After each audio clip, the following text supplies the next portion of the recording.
There's a number of reasons, not to mention the beautiful day that we're having today. It's kind of it's a wonderful place to be. But Matt McPherson, the owner of our company, actually grew up in Minnesota, and he always liked the Wisconsin area. And when he had started Matthews in '92, he quickly outgrew the facility, and he was looking for different places to set up the operation. And he traveled to Sparta and was able to find a very business-friendly environment in this town and in this region.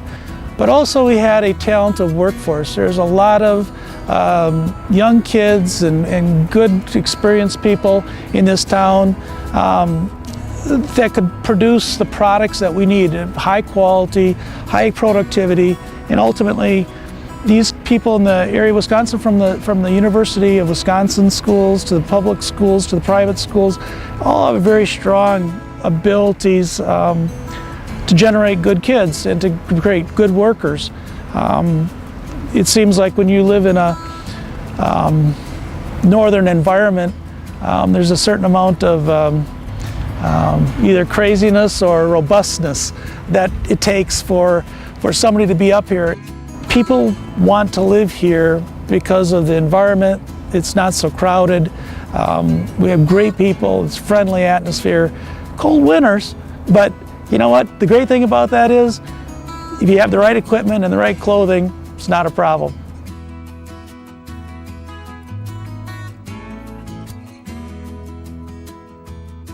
The name of the business is NoVoc, and what it really stands for is no VOCs.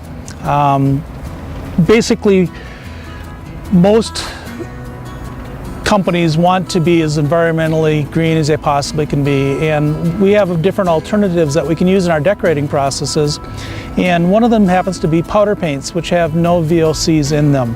There's no solvents to get released into the atmosphere, and basically what NoVoc did was get some, I had some ideas and had gotten some patents on ways of making parts that you would never be able to powder paint.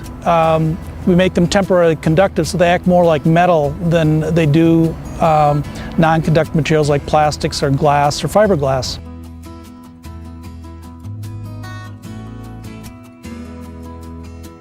The company basically is set up to bring this technology to other companies than what we started out with. We started out with a company called Brennan Industries that makes the Genesis boat. And basically what we wanted to do was make the aluminum riser and cams and idlers, but we wanted the colors to match the fiberglass limbs. And the technology that existed on the market didn't do a very good job of consistently being able to powder paint non-conductive materials. Did great on the aluminum and the metal parts, but the fiberglass parts we weren't able to do. We found that the technology worked so good that we got patents on it. And then another sister company, again a company owned by Matt McPherson, Matthews, used the technology also on its limbs for its hunting and bows for the high-end hunting and target markets. And we found that the powder paint has a tenacious bond to the limb. It improves the cycle and fatigue life of the limb considerably, as well as provides some impact resistance that we normally wouldn't have with a liquid traditional type of a wet paint. So a lot of benefits, and Matt basically wanted to see if we can get this technology to a lot of other companies. So we're working with other sporting goods companies, we're working with aerospace companies.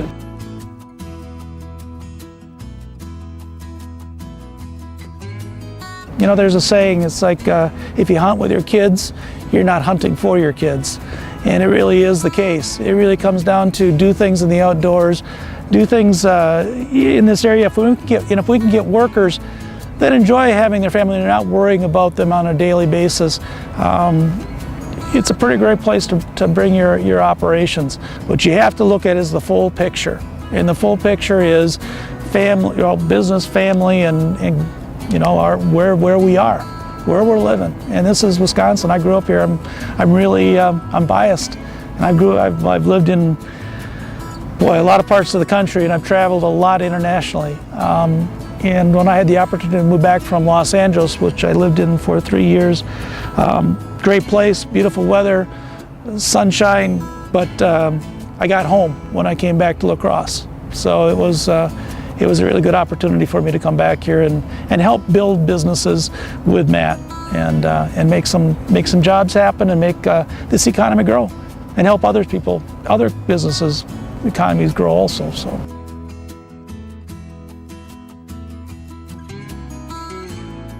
Well, if you take a look over there, we're building about another 20,000 foot square addition. If we didn't feel like this was a place that we wanted to remain and have an economic ability, I mean, there's contractors from the area, there's from La Crosse or from West Salem, we have another contractor from Toma area, and several right around in the town of Sparta.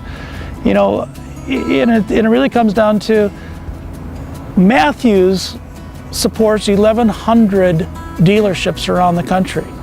So there's 1,100 businesses that we absolutely help to support, along with some of the licensed product, not only the bows, but we have apparel, people that make apparel for us and people that make boots for us, and various Matthews logoed wear, as well as a lost camo pattern. So if you can think about what do we have locally, we have a pretty good impact just because of the amount of people that we have. We have 250 employees approximately for our cluster of businesses. So if you start looking at the size of that, 4 per family, you know, you're putting quite a few people you know, you're affecting quite a few people's lives. But the 1,100 dealerships that are out there, there's probably a sole proprietor, or maybe it's even part of a bigger chain of stores. But for the most part, the product that we make for the archery companies is widespread, well accepted, and frankly causes a lot of revenue for those stores to exist.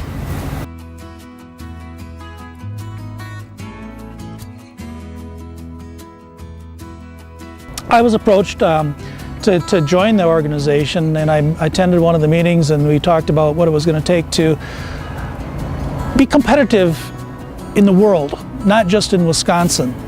But it really came down to, you can't do it by yourself. We may have a cyclical business in one of our units, and maybe we can share talent from one group to the other. Maybe we have a need at one of our sister companies in Emma that has extra lathes at the time, or extra machine tools, or extra welders, or has a unique technology like NoVoc that all of a sudden, if we band together and we know what each other are doing, we really can become, what are they, the major, you know, when things really succeed, 1 + 1 = 3. It's the strength of a multiple combined that is the only way you're going to compete against China. I've had plants and other businesses that I've run in China, in Mexico, in Spain, I mean, you name it.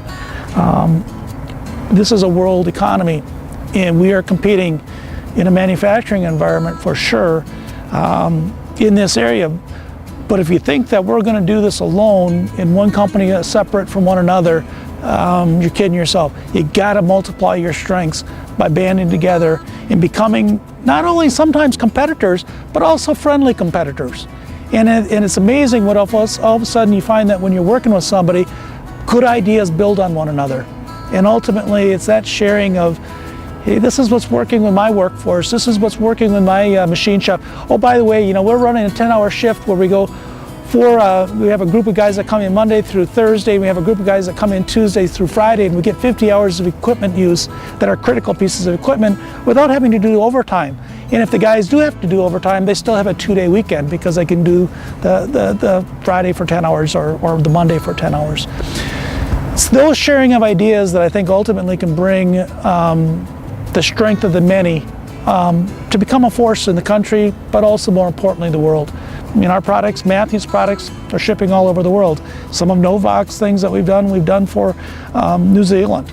So I mean, yeah, we're having a pretty big impact from our just little cluster. But if the companies in Wisconsin can rally their resources and their strengths and their talent, there's no reason Wisconsin can't be the manufacturing center of the United States. Location alone makes it that way.